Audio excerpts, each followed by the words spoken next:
చేసుకుందాం. క్రీస్తునందు ప్రియులారా, క్రైస్తవ జీవితంలో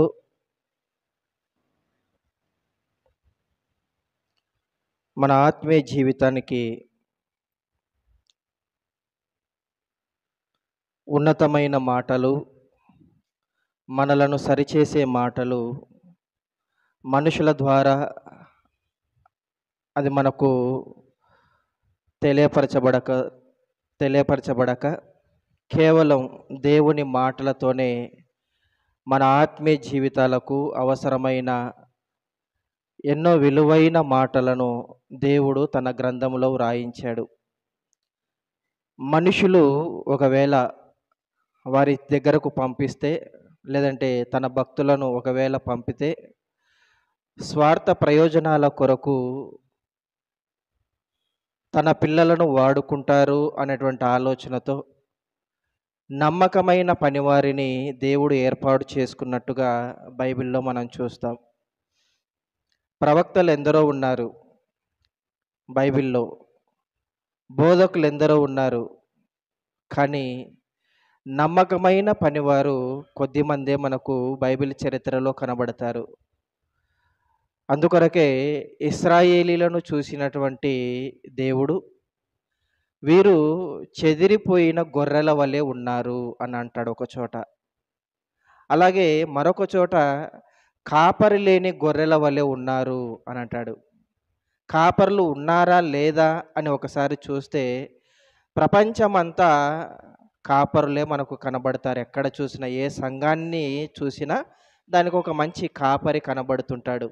అయితే ఈ కాపరులందరూ దేవుని దృష్టిలో ఒకప్పుడు ఎలా కనబడ్డారంటే గొర్రెలను చీల్చి చెండాడే తోడేళ్లుగా కనబడ్డారు. అందుకొరకే వారిని ఉద్దేశించి ఏమన్నాడంటే కాపరి లేని గొర్రెలు అన్నాడు.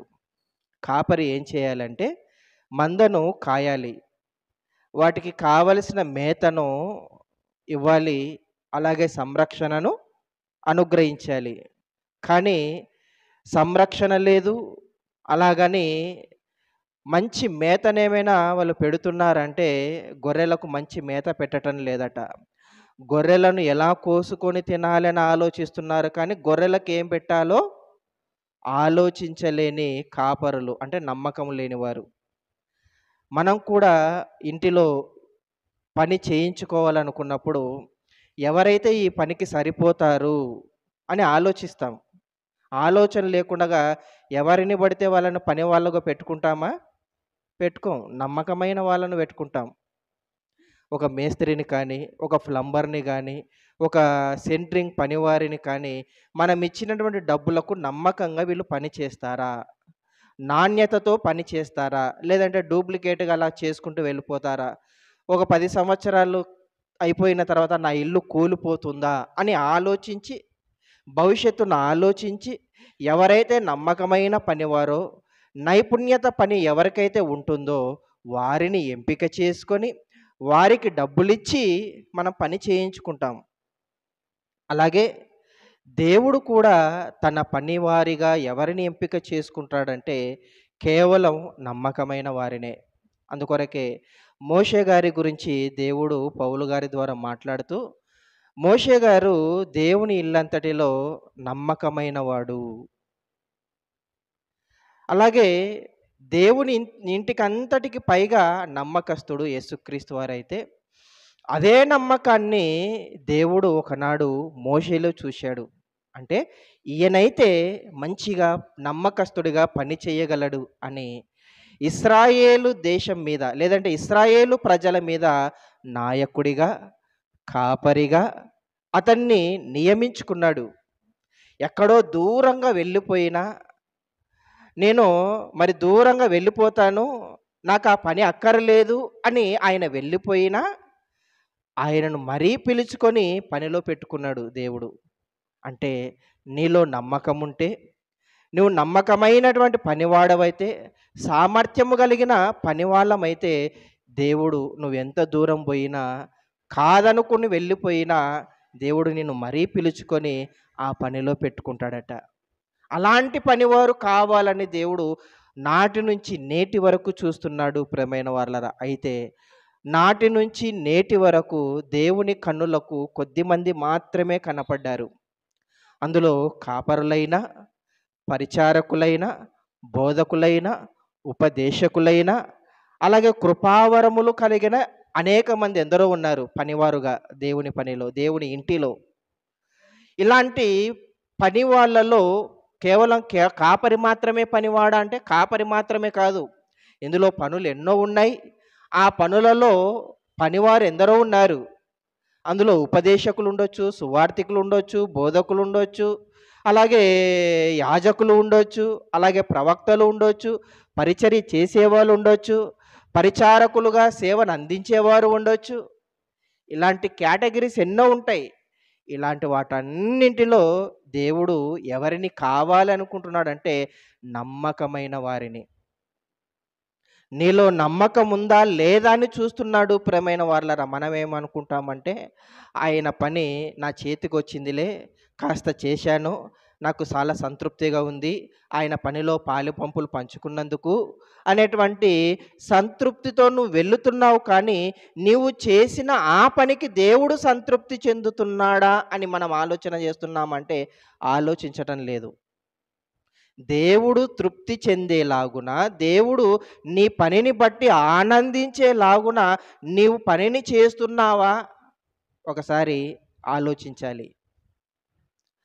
అలా పరిచారకురాలుగా, అలాగ పరిచారకుడుగా దేవుని పనిలో నమ్మకమైన పనివారముగా మనం సాగుతున్నామంటే ఆ నమ్మకాన్ని దేవుడు మన ఎంతమందిలో చూస్తున్నాడు అనంటే కొద్ది మందిలో, చాలా తక్కువ. అందుకొరకే ఇలా తక్కువగా కనబడుతున్నటువంటి మనలో దేవుడు నమ్మకాన్ని చూడాలంటే మనలో ఉంటున్నటువంటి లోకపు ఆశలు, లోకపు ఆలోచనలు, లోకం మీద ఉన్నటువంటి మరి ప్రేమ కాస్త తగ్గించుకోవాలి. అలా తగ్గించుకోకుండా మనము లోకంలో ఉంటున్నటువంటి దుష్టత్వాన్ని సంఘములో కొనసాగిస్తూ, సంఘములో నేను ఒక పనివాడను అనేటువంటి ఒక సంతృప్తిలో మరి మనం అందరం వెళుతున్నాం. కనుక దేవుడు ఒక మంచి ఉపమానంని సామెతల గ్రంథంలో మాట్లాడుతూ ఏమంటాడంటే, సామెతల గ్రంథము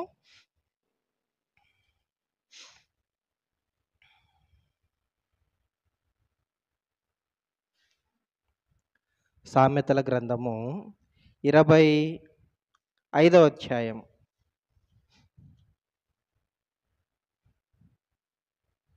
సామెతల గ్రంథము 25వ అధ్యాయము 26వ వచనం చదువుదాం ప్రియులారా.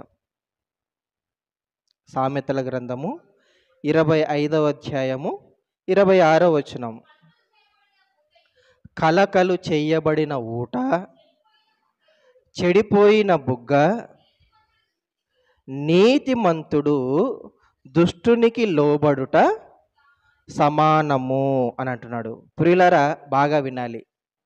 కలకలు చేయబడిన ఊట, చెడిపోయిన బుగ్గ అని చెబుతూ వీటితో ఎవరు సమానం అంటే నీతిగా ప్రవర్తించేవాడు, ఒకనాడు యథార్థంగా ప్రవర్తించాలని నిర్ణయించుకున్నవారు మరలా దుష్టత్వానికి లోబడితే, దుష్టునికి లోబడితే, అపవాదికి లోబడితే చెడిపోయిన బుగ్గ, కలకలు చెయ్యబడిన ఊట ఎలాగైతే ఉంటుందో నీ జీవితం కూడా అలా ఉంటుంది, దానితో సమానమే అని మాట్లాడుతున్నాడు.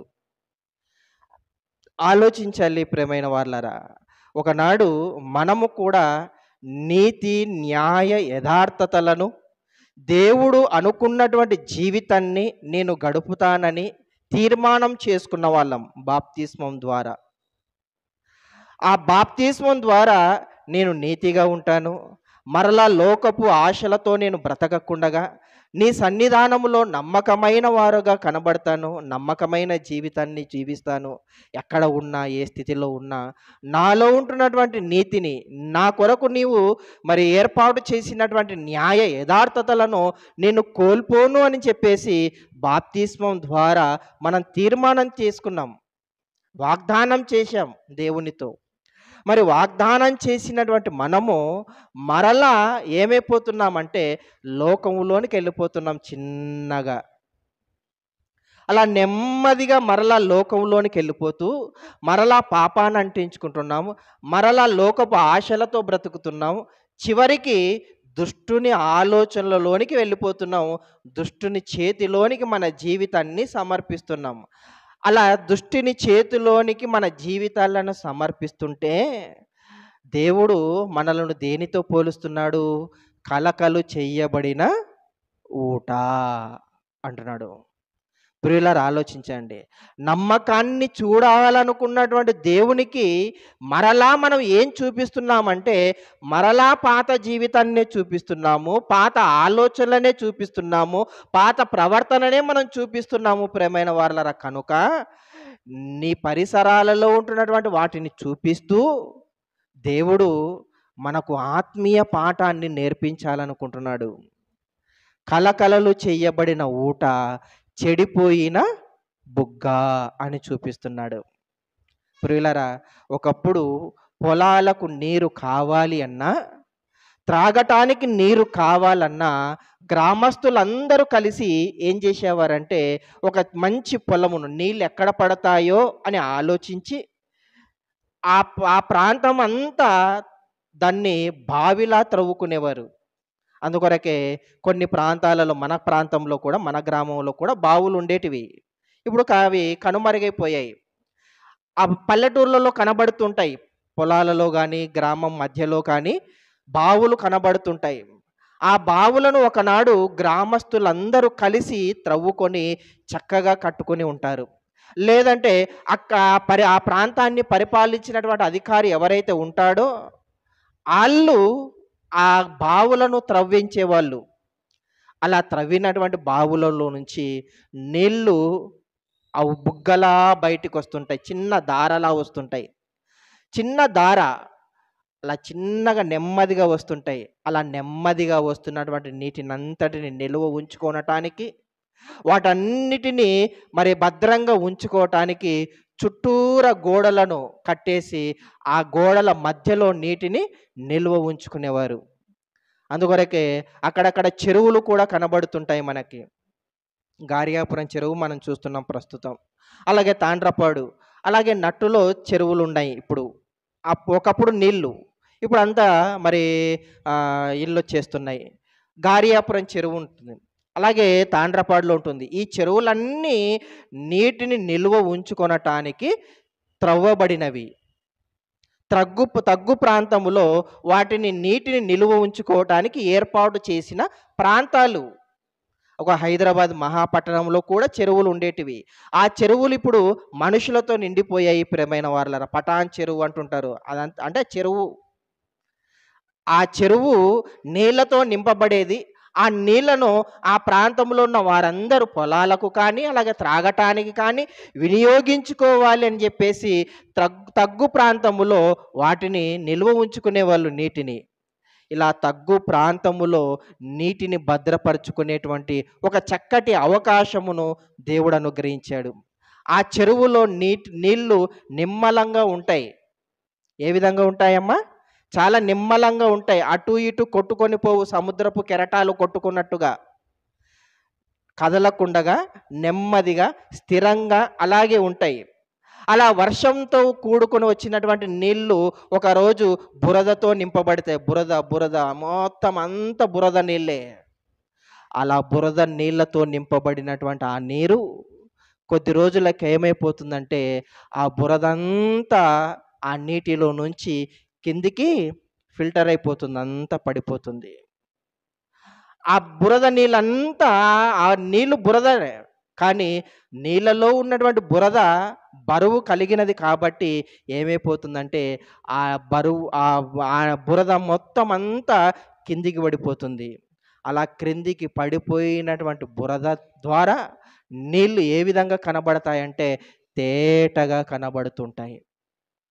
చాలా తేటగా కనబడుతున్నాయి, స్వచ్ఛమైనవిగా కనబడుతుంటాయి. అలా స్వచ్ఛమైనటువంటి నీటిని త్రాగటానికి వినియోగించుకుంటారు. అలాగే పొలాలకు వినియోగించుకుంటారు, స్నానాలకు ఉపయోగించుకుంటారు, మనుషులకు కావలసిన అవసరాలను తీర్చుకోవటానికి ఆ నీటిని వాడుకుంటారు. కానీ నెమ్మదిగా ఉన్నటువంటి నీళ్ళు కొద్ది రోజులకు తేటగా మారిపోయిన తర్వాత, తేటగా మార్చబడినటువంటి ఆ నీటిలోనికి ఎవడో ఒకడు దూకేస్తాడు, ఎవడో ఒకడు దానిలో పడిపోతాడు. అలా పడిపోగానే క్రింద ఉన్నటువంటి బురదంతా ఏమైపోతుంది మరలా? మరలా ఏమైపోతుంది? ఆ బురదంతా మరలా పైకి తేలిపొచ్చేస్తుంది. మరలా బురదంతా ఇంకిపోయినటువంటి మరి అడుగుకు అంటుకొని పోయినటువంటి ఆ బురదంతా ఒకడు పడిపోవటం వలన, ఒకడి తుంటరి చేష్టల వలన ఆ బురదంతా మరలా ఏమైపోతుంది? పైకొచ్చేస్తుంది. తేటగా ఉన్నటువంటి నీళ్ళు, స్వచ్ఛంగా ఉన్నటువంటి నీళ్ళు, మరి ఎంతో ఉపయోగకరమైనటువంటి ఆ నీటిని వాడు దూకి పాడు చేయటం వలన ఆ నీళ్ళన్నీ మరలా ఏమైపోయాయి? బురదతో మారిపోతాయి ప్రియమైన వాళ్ళరా. అందుకొరకే బావులలోనికి స్నానానికి వెళుతున్నటువంటి పిల్లలను పెద్దలు గద్దిస్తూ ఉంటారు. అరే ఎందుకురా బావిలో పడుతున్నావు? అవి త్రాగటానికి ఉపయోగించుకునేవి, నువ్వు స్నానం చేయటానికి ఉపయోగించుకుంటున్నావు. నీ బురదంతా, నీ ఒంటికి ఉన్నటువంటి మలినమంతా గ్రామస్తులందరూ తాగాలారా? కొన్ని చేదుకొని పక్కకెళ్ళి స్నానం చేయరా అని ఒకప్పుడు పెద్దలు చెప్పేవారు బావిలో నీళ్లు త్రాగే దినాలలో. ఇప్పుడు ఆ నీళ్లు త్రాగం కాబట్టి అంతగా పట్టించుకోరు. ప్రియులరా, బావిలో ఉన్నటువంటి నీరు, స్వచ్ఛమైనటువంటి నీటిని మలినం చేయటానికి ఒకడు వెళ్ళిపోయాడు. చెరువులో ఉన్నటువంటి నీరు, బురదగా ఉన్నటువంటి నీరు, బురద అంతా తేటగా మారిపోయిన తర్వాత, బురద మరి భూమికి అడుగుకు అంటుకొని పోయిన తర్వాత, తేటగా ఉన్నటువంటి నీటిని మరలా ఒకడు ఎవడో వచ్చి దానిని పాడు చేస్తే, అక్కడ కూడా ఆ నీళ్ళు ఉపయోగించుకోవటానికి ఎలాగైతే పనికి రాకుండా మారిపోతున్నాయో, ఒకడి వలన కలకలలు చెయ్యబడినటువంటి ఆ నీళ్లు ఎలాగైతే మరలా బురదగా మారిపోయాయో, ప్రారంభమును ఎలాగైతే బురదతో వచ్చినటువంటి నీళ్లు మరలా బురదలను అంటించుకున్నాయో, అలాగే మన జీవితం కూడా సంఘములోనికి చేర్చబడిన తర్వాత మనలో ఉంటున్నటువంటి మలినాన్ని, మనలో ఉన్నటువంటి పాతపు ఆలోచనలు, పాత తలంపులు, వీటన్నిటినీ ఒక్కొక్కటి తీసేసుకునే ప్రయత్నం చేశాం. అలా చేసిన తర్వాత దాని అంతటిని మరి తీసివేసుకొని మనలో ఉన్నటువంటి చెడుతనాన్ని, మనలో ఉంటున్నటువంటి పాపపు తలంపులను, దొంగతనంతో కూడినటువంటి ఆలోచనలు, వ్యభిచారంతో కూడినటువంటి ఆలోచనలు, వంచనతో కూడిన ఆలోచనలు, వీటన్నిటిని తీసేసుకునే ప్రయత్నం చేస్తారు. కొందరు తీసేసుకుంటారు. అయితే కొద్ది రోజులు బాగా బ్రతికిన వాడు మరలా లోకంలోనికి ఎందుకు వెళ్ళిపోతున్నాడంటే చెబుతున్నాడు ప్రియమైన వాళ్ళరా, ఇదిగో కలకలలు చేయబడిన ఊట ఒకడి వలన ఎలాగైతే చెడిపోయిందో, నీ ఆత్మీయ జీవితం కూడా అలా మారిపోతుంది. ఒకసారి గమనించుకుంటున్నాడు. నీ ఆత్మీయ జీవితం కూడా అలాగే మారిపోతుంది. కనుకనే నీ పరిసర ప్రాంతాలలో ఉంటున్నటువంటి వాటిని చూపిస్తూ దేవుడు మనకు మంచి ఆత్మీయ పాఠాలను నేర్పిస్తూ ఉంటాడు ప్రియమైన వాళ్ళరా. అది గమనించం, అది మనం ఆలోచించం. ప్రియులరా, దేవుడు సంఘములోనికి చేర్చబడిన తర్వాత ప్రతి ఒక్కరిలో నమ్మకం, పరిశుద్ధత, యథార్థత వీటినే చూడాలనుకుంటున్నాడు. మరలా మలినాన్ని చూడాలనుకోవటం లేదు ప్రియమైన వాళ్ళరా. పాత ఆలోచనలతో, పాత జీవితాన్ని నా కుమారుడు నా సంఘములో బ్రతకాలి, జీవించాలి, అలాంటి ఆలోచనలతో ఉండాలని దేవుడు మరి చూడాలనుకోవటం లేదు ఆ జీవితాన్ని. దాన్ని మానేసిన తర్వాత స్వచ్ఛమైన వారుగా, ఎలాంటి పాపపు ఆలోచనలు లేని వారుగా, ఎలాంటి చెడు తలంపులు లేని వారుగా సంఘములో కనబడాలని, నువ్వు ఎక్కడ ఉన్నా అలాంటి స్వచ్ఛమైన వాడవుగా, స్వచ్ఛమైన దానవుగా కనబడాలన్న ఆలోచనతోనే దేవుడు పరలోకమందు నన్ను చూస్తున్నాడు. కానీ మన జీవితాలు ఏ విధంగా మారిపోతున్నాయంటే ఆ నమ్మకాన్ని దేవునికి చూపించలేకపోతున్నాం. ఆ నమ్మకమైనటువంటి విశ్వాసమును, నమ్మకమైనటువంటి భక్తి జీవితాన్ని, నమ్మకమైనటువంటి దేవుడు అనుకున్న జీవితాన్ని దేవునికి మనం చూపించలేకపోతున్నాం ప్రియమైన వాళ్ళరా. ఏ ఆలోచనలు అయితే పూర్వం ఉన్నాయో మన జీవితంలో, ఆ ఆలోచనలతోనే మనము సాగుతున్నాం ప్రియమైన వాళ్ళరా. మనము సాగుతున్నాం. కానీ మనలో ఉంటున్నటువంటి మలినాన్ని, ఆలోచనలు ఏం చేసుకోవాలో తెలుసా? మన ఆలోచనలన్నిటినీ తీసేసుకోవాలి, తగ్గించుకోవాలి. లోకంలో ఇంతకు మునుపు అహముతో బ్రతికాం, గర్వంతో బ్రతికాం, చెడు ఆలోచనలతో బ్రతికాం, మోసపు ఆలోచనలతో బ్రతికాం. కానీ వచ్చిన తర్వాత ఏం చేయాలి? దాన్ని తగ్గించుకోవాలి. చెరువులో ఉన్నటువంటి నీళ్లు ప్రారంభమున బురద నీళ్ళే, కానీ అవి ఏం చేశాయి? ఆ బురదనంతటిని రోజు రోజుకి తీసేసుకున్నాయి, తగ్గించుకుందది. అలా తగ్గించుకున్నందుకు స్వచ్ఛమైన నీటిగా అది మారిపోయింది, తేటగా మారిపోయింది, అనేక మంది ప్రజలకు ఉపయోగపడే నీరుగా మారిపోయింది. ప్రియమైన వాళ్ళరా, అలాగ నీరుగా మారిపోయిన తర్వాత ఎవడో తుంటరి వాడు వచ్చి దాన్ని ఏం చేస్తున్నాడు? పాడు చేస్తున్నాడు. ప్రియమైన వాళ్ళరా, ఒకనాడు బురదతో నింపబడినటువంటి ఆ నీటిని ఎలాగైతే చెరువులో ఉన్నటువంటి నీళ్లు రోజు రోజుకి ఆ బురదనంతటిని ఎలాగైతే తగ్గించుకుందో, మన ఆత్మీయ జీవితంలో కూడా రోజు రోజుకి మన చేష్టలలో, మన ప్రవర్తనలో, మన లక్షణాలలో మార్పు కనబడాలి, మార్పు రావాలి. ప్రియమైన వాళ్ళరా, లేదు నేను తగ్గనంటావా? లేదు నేను మార్చుకోనంటావా? పనికిరాని నీళ్ళు ఎలాగైతే ఉంటాయో, ఎందుకు ఉపయోగం? పనికిరాని నీళ్ళు ఎన్నుంటే ఏం ఉపయోగం చెప్పండి? దేనికి ఉపయోగం? అది దేనికి ఉపయోగం ఉండదు. ప్రియమైన వాళ్ళరా, సముద్రం నీళ్ళు, భూమి పైన 3 నీరు, కానీ దేనికి పనికిరాదు. త్రాగదామంటే అంత ఉప్పే. చెరువుకు నీళ్లు కట్టుకుందామంటే, పంటల పొలాలకు నీళ్లు కట్టుకుందామంటే ఉపయోగపడదు. అందులో ఉంటున్నటువంటి ఆ ఉప్పు నీటిని వలన పంటలు పండవు. ప్రియమైన వాళ్ళరా, కనుక ఎన్ని నీళ్లున్నా అది ఉపయోగం లేకపోతే దాని వలన ఏం లేదు, ప్రయోజనం లేదు. నీవు కూడా దేవుని దృష్టిలో అలాంటి స్థితిలో ఉన్నావేమో ఒకసారి ఆలోచించుకో. మనం కూడా మన ఆత్మీయ స్థితి ఒకరోజు మరి ఇలాగన ఉందో పరిశీలించుకోవాలి. ప్రియమైన వాళ్ళరా, కలకలలు చేయబడిన ఊట దేని వలన కలకలలు చేయబడుతుంది? దేని వలన కలవరానికి అది గురవుతుంది? దేని వలన? ఒకటి తుంటరి వాడి వలనే కదా, ఒకటి తుంటరి ప్రవర్తన వలనే కదా. అలాగే ఒకడి తుంటరి ప్రవర్తన వలన ఆ నీళ్లు ఎలాగైతే మలినమైపోతున్నాయో, నాయన నీ జీవితంలో తగ్గించుకోవాలనుకున్నావు, మార్పు చెందాలనుకున్నావు, నీ పాపపు ఆలోచనలు, మోసపు జీవితాన్ని, వంచన జీవితాన్ని మార్చుకోవాలనుకున్నావు. కానీ మరలా ఎవడో ఒకడొచ్చి అందరూ చేస్తున్నారు, నువ్వు చేస్తే తప్ప అన్నాడు అనుకోండి కదా. అందరూ అలాగ మాట్లాడుతున్నారు, మనం మాట్లాడితే తప్ప అనే ప్రశ్న వేశారనుకోండి, దానికి సమాధానం మన నుంచి ఏమొస్తుంది? నిజమే కదా, అబ్బో ఎంత నిజం తెలుసుకున్నారు కదా, ఎంత నిజం తెలుసుకున్నారు. 10 మంది కాని నడత నడుస్తున్నప్పుడు ఆ కాని నడతలో నువ్వు కూడా నడుస్తావా? 10 మంది అమ్మ ముందుకు జరగండి అమ్మ, 10 మంది తప్పుడు దారిలో నడుస్తున్నప్పుడు అది తప్పు దారి అని మనకు తెలిసిన దానిలో మనం నడుస్తామా? ముందు గొయ్యి ఉంది, అందరూ వెళ్ళి పడుతున్నారు, వరుసగా పడిపోతున్నారు. 10 మంది నడుస్తున్నారు, పోయి గోతిలో పడుతున్నారు. కాబట్టి ఆ 10 మంది నడుస్తున్న దారిలో నేను పోతాను, నేను గోతిలో పడతాను అంటావా? అనవే కదా.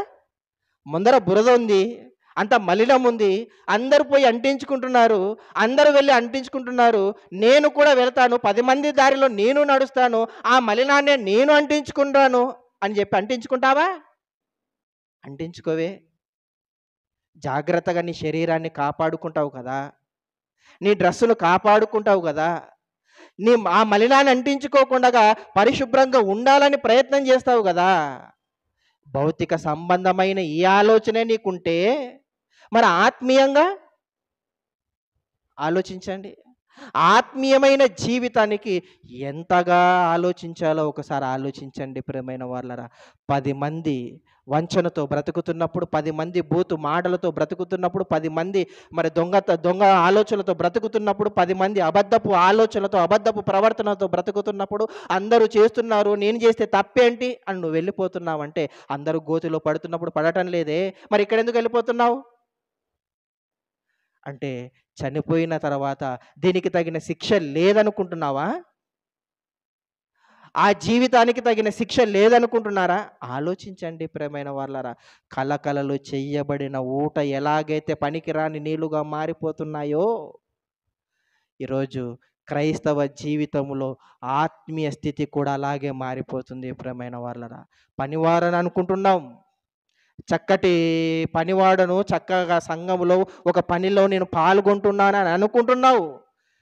కానీ ఏదో ఒక ఆలోచనలో దుష్టునికి నీవు లోబడుతున్నారు. దుష్టపు ఆలోచనలకు ఏదో ఒక రూపంలో, ఏదో ఒక సందర్భంలో మన ఆత్మీయ జీవితాన్ని దుష్టత్వంలోనికి, దుష్టుని చేతిలోనికి మనము సమర్పించుకుంటున్నాం ప్రియమైన వాళ్ళరా. అందుకొరకే ఇదిగో కలకలలు చెయ్యబడిన ఊట ఒకప్పుడు మంచిది, ఒకప్పుడు శ్రేష్టమైనది, స్వచ్ఛమైనది, తనలో తగ్గింపు కలిగిన జీవితం తేటగా మారిపోయింది. బురదనంతటిని తగ్గించుకుందది, తేటగా మారిపోయింది, స్వచ్ఛమైనదిగా మారిపోయింది. ఒక దుష్టుడు వచ్చి, ఒక తుంటరి వాడు వచ్చి ఆ చెరువులో ఉన్న నీళ్ళంతటిని మలినం చేశాడు కదా. నీ జీవితం కూడా, మన జీవితం కూడా దుష్టునికి లోబడితే మన జీవితం కూడా కలకలలు చెయ్యబడిన ఊటలా మారిపోతుంది. స్థిరత్వం ఉండదు, స్వచ్ఛమైన ఆలోచనలు ఉండవు, స్వచ్ఛమైన తలంపులు ఉండవు, స్వచ్ఛమైనటువంటి ఆలోచనలతో అడుగు మందిరంలోనికి రాదు. అలాంటి ఆలోచనతో రాదు ప్రియమైన వాళ్ళరా. దుష్టపు ఆలోచనలు ఉంటే నువ్వు సంఘంలోనికి నీ అడుగు అలా లోపలికి పడుతున్నా కూడా దుష్టత్వపు ఆలోచనలు ఉంటే ఇదిగో కలకలలు చెయ్యబడిన ఊట ఎలాగైతే ఉందో కలకలలు చెయ్యబడిన జీవితంతోనే మరలా వచ్చేస్తున్నావు. కనుక ప్రియులారా ఆలోచించండి. మరలా చదవండి ఆ మాట.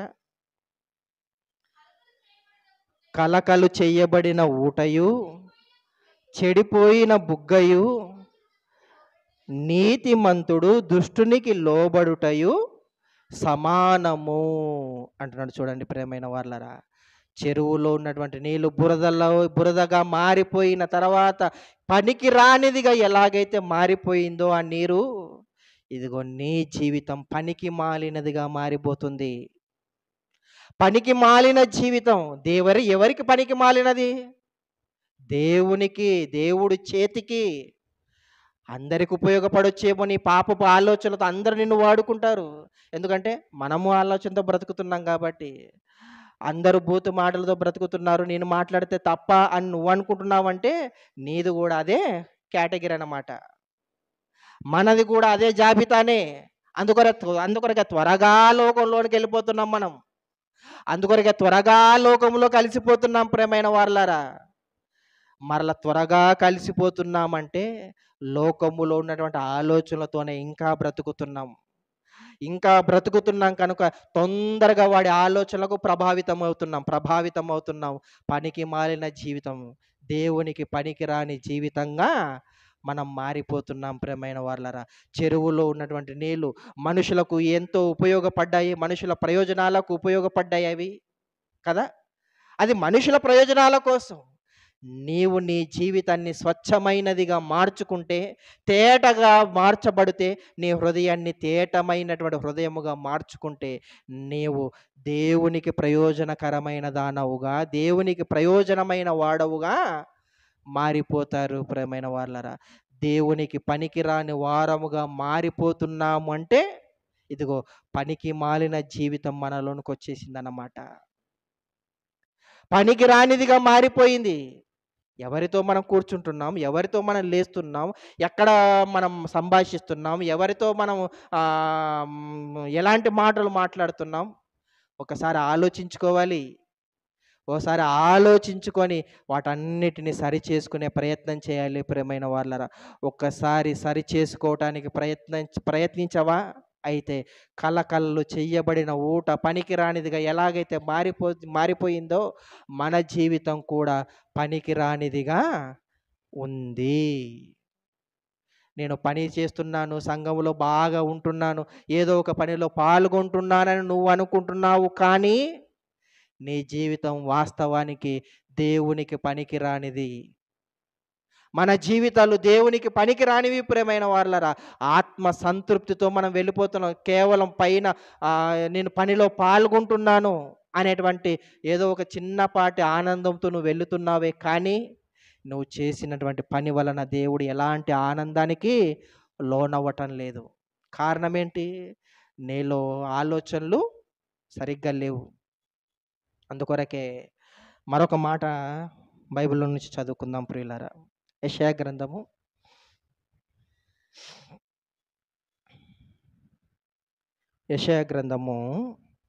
28వ అధ్యాయం.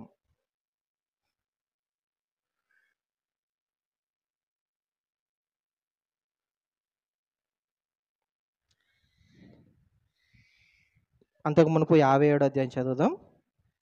57వ అధ్యాయము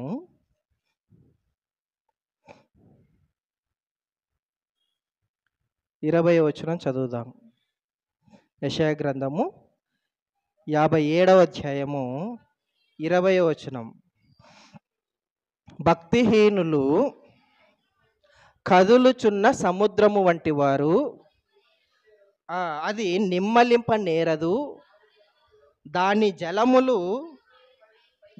జలములు బురదను మైలను పైకి వేయును అంటున్నాడు. చూడండి, క్రైస్తవ జీవితం కలకలలు చెయ్యబడిన ఊట అంటే నెమ్మలముగా ఉన్నటువంటి నీటితో పోలుస్తున్నాడు. చెరువులో ఉన్నటువంటి నీళ్లు, బావిలో ఉన్నటువంటి నీళ్లు నిమ్మలంగా కదలకుండా అలాగుంటాయి 4 గోడల మధ్యలో. చెరువులో ఉన్నటువంటి నీళ్లు కూడా అక్కడికి ఆ చివరికి ఈ చివరికి కెరటాలు ఏముండవు, నెమ్మలంగా ఉంటాయి, నెమ్మదిగా ఉంటాయి, స్థిరంగా ఉంటాయి, కదలవవి. అలా కదలకుండా నిమ్మలంగా అటు ఇటు కొట్టుకొని పోయే జీవితం కాదు దానిది. ఇదిగో సముద్రంలో ఉన్నటువంటి నీటిని చూపిస్తూ ఏమంటున్నాడు? సముద్రంలో ఉంటున్నటువంటి కెరటాలు కదులుచున్న భక్తిహీనులు వాటితో సమానము అంటున్నాడండి. భక్తిహీనులు ఎలాంటి వారుగా ఉన్నారట? భక్తిహీనులు ఏ విధంగా ఉన్నారట? ఒకరోజు లోకం, ఒకరోజు దేవుడు. కాసేపు దేవుడు, కాసేపు పాపపు ఆలోచనలు. కాసేపు దేవుడు, కాసేపు అపవాది తలంపులు. పురిలరా ఆలోచించండి. సంఘం అంటాము. బయటికి వెళ్ళిపోయిన తర్వాత మనం ఏ ఆలోచనలతో ఉంటున్నామో అవే ఆలోచనలు మరలా.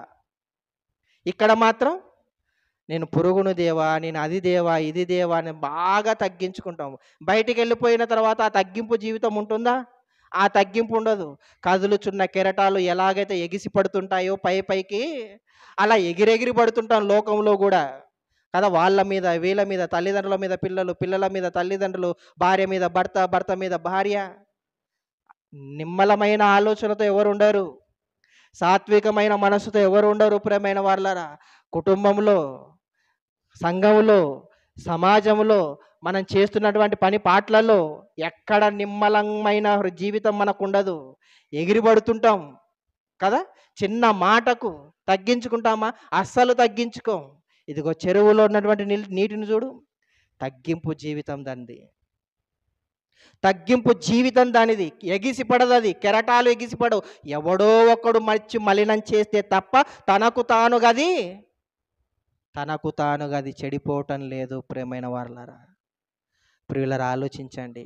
తనకు తానుగా చెడిపోకుండా చెరువులో ఉన్నటువంటి నీళ్లు స్థిరముగా, ఇదిగో నాలో ఉన్నటువంటి బురదను నేను తగ్గించుకోవాలని ఎలాగైతే అనుకుంటుందో, ఇదిగో నీవు కూడా సంఘములోనికి వచ్చిన తర్వాత రోజు రోజుకి బలపడుతూ, స్థిరపడుతూ, నీలో ఉంటున్నటువంటి ఆ బురదను, నీలో ఉంటున్నటువంటి మలినాన్ని, నీలో ఉన్నటువంటి కల్మషాన్ని, నీలో ఉంటున్నటువంటి వంచనను, నీలో ఉంటున్నటువంటి మోసపును, వీటన్నిటిని ఏం చేయాలమ్మా?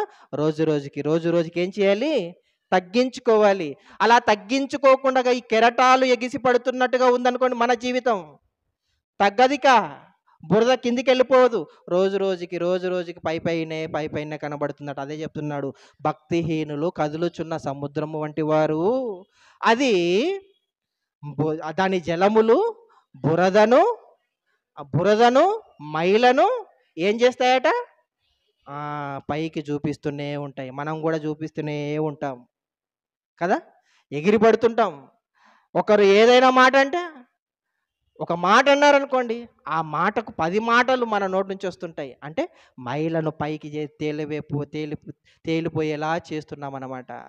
సముద్రంలో ఉన్నటువంటి కెరటాలు ఎలాగైతే బురదను మాటి మాటికి పైకి తీసుకొనొస్తుంటాయో, అలాగే మన ఆత్మీయ జీవితంలో కూడా పాపపు ఆలోచనలు పైకి తీసుకొనొస్తున్నాం. వాటినే ప్రొజెక్ట్ చేస్తున్నాం ప్రియమైన వాళ్ళరా. వాటిని తగ్గించేసుకోవాలి. నేను తగ్గనంటావా? నేను తగ్గనంటావా? సముద్రం లాంటి జీవితం నీది. స్థిరత్వం లేని జీవితము. అలా ఈ చివర ఉంటుంది, బంగాళాఖాతంలో ఈ చివరంగా ఉంటుంది. మరలా ఎక్కడికెళ్ళిపోతుందది? మహాసముద్రాన్ని అంటుకుంటుందది. హిందూ మహాసముద్రాన్ని. అంటే ఒకరోజు విశాఖపట్నంలో ఉంటుంది ఆ అల. మరలా ఏమైపోతుందది? మన జీవితం కూడా అదే. కొద్ది రోజులు సంఘంలో కనబడతాం. కొద్ది రోజులు మరలా లోకంలో కనబడతాం.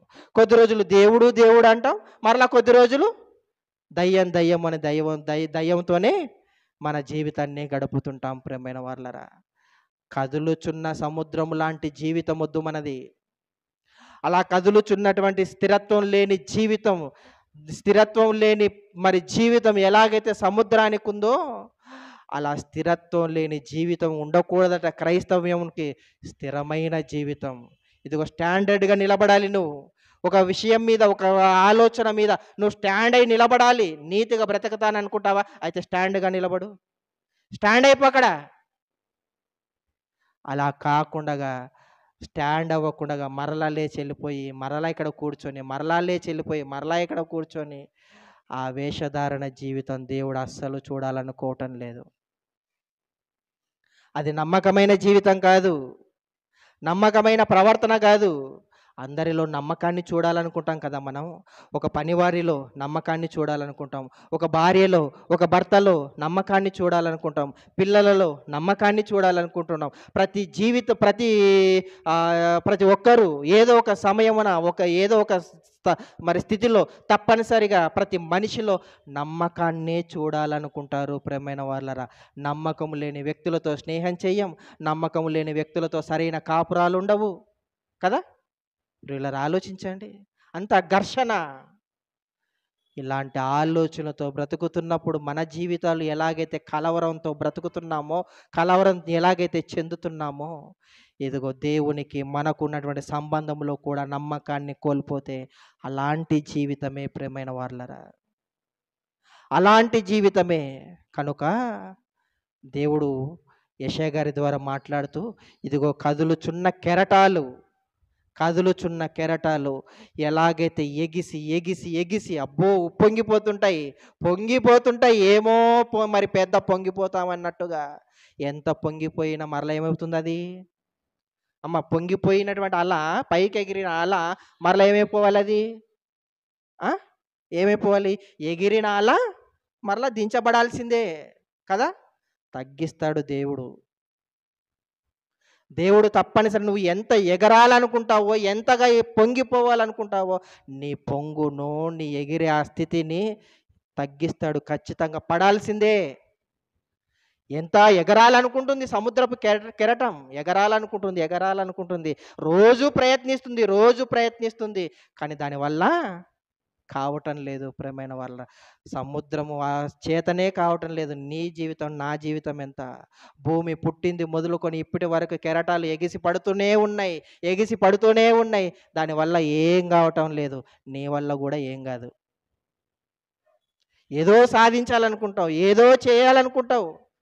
నా పొంగు వలన, నా గర్వం వలన, నా అహం వలన ఏదో చేయాలనుకుంటావు. కాదు, నీ వల్ల ఏం కాదయ్యా. ఆ గర్వాన్ని నువ్వు వదిలి వెళ్ళిపోవాలే తప్ప ఆ గర్వం వల్ల నువ్వు సాధించేది ఏం లేదు. ఆ అహం వల్ల నువ్వు సాధించేది ఏం లేదు. మరి ఏం లేనప్పుడు దాన్ని నేను ఎందుకు పట్టుకోవాలి చెప్పండి? ఎందుకు నేను తగ్గను అనాలి? ఆలోచించండి ప్రియమైన వాళ్ళరా. సముద్రపు కెరటాలు ఎలాగైతే ఎగిసిపడి దానిలో ఉన్నటువంటి బురద అలా భద్రంగా దాన్ని అడుగుకు అంటించుకోదట, తగ్గించుకోదట. దాని మైలను లోపలికి మరి అంటించుకోదట. అలా అంటించుకోకుండా ఏం చేస్తుందట? పైకి తేలిపోయేలా చేస్తుందట. అందుకొరకు మనం ఏ వస్తువు పైకి మరి సముద్రంలోనికి విసిరేసినా ఏం చేస్తుంది? అది లోపలికి ఏమైనా ఉంచుకుంటుందా? అస్సలు ఉంచుకోదు ప్రియమైన వాళ్ళారా. మరలా పైకి తెచ్చేస్తుంది, మరలా పైకి తెచ్చేస్తుంది. అలా ఒక సముద్రపు ఆ నీళ్ళంతా ఇసుకనంతటిని తాకుతూ, తాకుతూ, తాకుతూ ఉంటే అక్కడంతా ఏమైపోతుందంటే సముద్రంలో ఉన్నటువంటి నీళ్ళంతా ఒక చోట నురుగుగా పేరుకుంటుంది. అదంతా మలినం. అదంతా నురుగుగా పేర్చుకుంటుందది. ప్రియులారా ఆలోచించండి. ఇదిగో మన జీవితాలు కూడా మనలో ఉంటున్నటువంటి మలినాన్నంతటిని నురుగుగా, నురుగుగా దాన్నంతటిని పేర్చేసుకుంటున్నాం ప్రియమైన వాళ్ళారా. పేర్చబడే జీవితం వద్దు. తీసేసుకునే జీవితం కనబడాలి. చెరువులో ఉన్నటువంటి నీళ్లు నిమ్మలంగా ఉంటూ నెమ్మదిగా, నెమ్మదిగా తనలో ఉన్న బురదను ఎలాగైతే మరి భూమికి ఇంకిపోయేలా చేసిందో, అలాగే మనలో ఉన్నటువంటి లక్షణాలు ఒక్కొక్కటి, ఒక్కొక్కటి, ఒక్కొక్కటి, ఒక్కొక్కటి ఏం చేయాలి? తగ్గించుకోవాలి ప్రియమైన వాళ్ళరా. కుటుంబంలో, భార్య దగ్గర, భర్త దగ్గర, తల్లిదండ్రుల దగ్గర, సమాజంలో పనిచేసే దగ్గర, ప్రతి ఒక్క చోట తగ్గింపు జీవితాన్ని కలిగి ఉండాలి. ఇదిగో స్వచ్ఛమైన క్రైస్తవుడుగా నీవు సమాజానికి కనబడాలి. ఇది ప్రొజెక్ట్ చేయాలి. ఇది ప్రదర్శించాలి మన జీవితంలో. కానీ ఏం చేస్తున్నాము? బురదను, మైలను, ఒక మాటకు 2 మాటలు, ఒక చేతికి ఒక దెబ్బకు 4 దెబ్బలు. ప్రియులారా, ఆ జీవితం కాదు క్రైస్తవ జీవితం. ఆ జీవితం పట్ల దేవుడు ఆనందం పొందటం లేదు ప్రియమైన వాళ్ళరా. ఇదిగో దేవుడు మంచి ఆలోచనలతో ఎవరైతే బ్రతుకుతారో, తగ్గింపు హృదయంతో ఎవరైతే బ్రతుకుతారో, ఇదిగో నమ్మకమైన పనివాడు, నమ్మకమైన విశ్వాసి, నమ్మకమైన నా బిడ్డ అని గర్వంగా చెప్పుకుంటాడు ప్రియమైన వాళ్ళరా. ఆ జీవితాన్ని మనం అనుసరించాలి. ఆ జీవితాన్ని మనం చూపించాలి ప్రియమైన వాళ్ళరా. చివరికి ఒక మాటను చదువుకొని ముగించుకుందాం. యూదాపత్రిక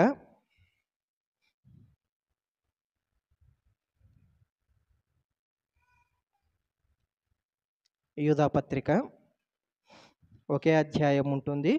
13వ వచనం చదువుదాం.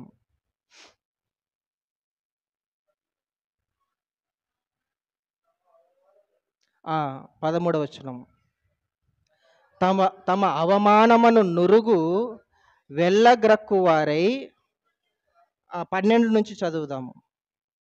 వీరు నిర్భయముగా మీతో సుభోజనము చేయుచు తమ్మును తాము నిర్భయముగా పోషించుకొనుచు మీ ప్రేమ విందులలో దొంగ మెట్టలుగా ఉన్నారు.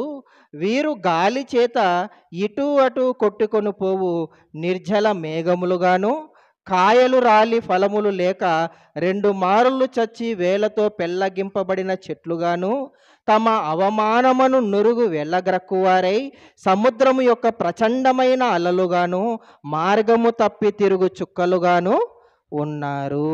ఎన్ని పోలికలు చెప్పాడో ఇక్కడ. ఎవరి గురించి? భక్తిహీనుల గురించి. సరైనటువంటి నమ్మకమైన జీవితాన్ని గడపని వారి గురించి మాట్లాడుతున్నాడు ప్రియమైన వాళ్ళ. పై వచనములో మాట్లాడుతూ ఏమంటాడంటే కయ్యూను మార్గాన్ని చూపిస్తాడంటే కయ్యూను జీవితం గడిపినటువంటి వారు. అలాగే సంఘములో ఇదిగో బిలాము లాంటి జీవితాన్ని గడిపిన వారు ప్రియమైన వాళ్ళరా. అంటే బిలాము లాంటి జీవితం అంటే డబ్బు, అంత డబ్బుమయమే, అంత డబ్బు ఆలోచనలే, ఏది మాట్లాడినా డబ్బు, డబ్బు, డబ్బు. అలాగే కయ్యూను జీవితం దేనికోసం? కయ్యూను దేనికోసం వాడు అలా మారిపోయాడు, దుష్టుడుగా మారిపోయాడు? దేనికోసం అలా దుష్టుడుగా మారిపోయాడంటే నాకు రాని పేరు వాడికి వచ్చేసింది. అహం, పేరు ప్రఖ్యాతలు, పరిపతి కోసం, డబ్బు కోసం, హోదాల కోసం కదా, వీటన్నిటి కోసం మనం పరితపించిపోతున్నాం ప్రియమైన వాళ్ళరా. లోకములో ఉన్నదంతా నేత్రాశ, శరీరాశ, జీవపు డంబం. దీనికోసమే కయ్యూను మార్గమైన, బిలాము మార్గమైన ఇదిగో ఈ మార్గాన్నే మనము అనుసరిస్తున్నాం. కాబట్టి మరి దేవుడు మనల్ని ఏ విధమైనటువంటి ఆలోచనలతో పోలుస్తున్నాడో తెలుసా? ఎన్ని పోలికలు చెప్తున్నాడు ఇక్కడ. కాయలు లేక రాలిపడినటువంటి చెట్లు, అలాగే మరి నేల రాలుతున్నటువంటి నక్షత్రాలు, అలాగే సముద్రపు కెరటాలు కదా, వీటన్నిటితో పోలుస్తున్నాడు ప్రియమైన వాళ్ళరా. ఇదిగో సముద్రపులో ఉన్నటువంటి కెరటాలు ఎలాగైతే తమ అవమానం అనే నురుగును ఏం చేస్తాయట? అవి వెళ్ళగక్కుతూ ఉంటాయి. ఇదిగో మనం కూడా మన ఆలోచనలు ఏం చేస్తున్నామో తెలుసా? వెళ్ళగక్కుతున్నాం, లోపల ఉంచుకోవటం లేదు దాన్ని. జీర్ణించుకోవటం లేదు. ఎవడైనా ఒక మాట అంటే పడిపోవటం లేదు, తగ్గించుకోవటం లేదు. మరలా దాన్ని పైకి తెచ్చేస్తున్నాం ప్రియమైన వాళ్ళరా.